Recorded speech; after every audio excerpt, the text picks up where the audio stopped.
20 Disember 1976. Sebab keadaan keamanan ke pertama jero, kamu cok penetuh minah umiyuk. U asrama Alubili, bak gaki Gunung Cokan, bak bine Kurung Tiro.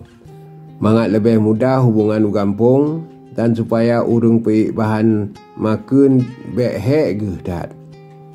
Payah Gunung Cokan yang cet hatnya.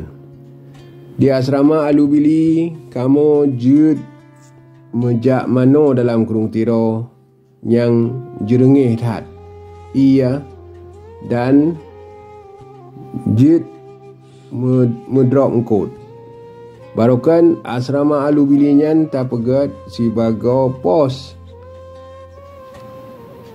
Barukan asrama Alubili nyan tiba tak pegat si bago pos jaga ke ni bak asrama Gunung Cokan.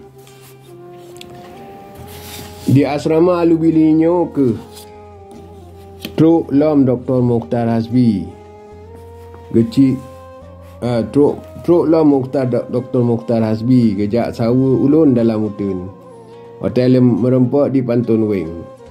Dalam rombongan Dr. Mukhtar, Ruh Dr. Zaini Abdullah, Dr. Zubir Mahmud, Insinyur Asnawi Ali dan padum-padum dro pemimpin Angkatan Aceh Merdeka yang lain-lain yang bandum kagetim tinggai hudip dalam kota-kota dan truan getim tinggai anak promo mangat jut gejak bila agama dan bangsa ge.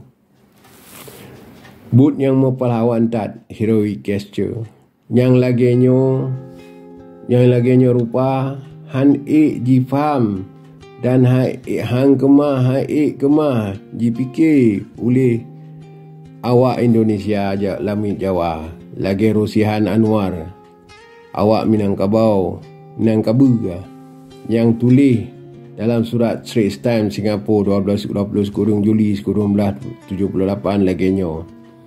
Daftar nani bak pembantu Hasan di Tiro na saboh bacaan yang ajaib sebab di sini naruh pedro doktor dan sidro insinyur.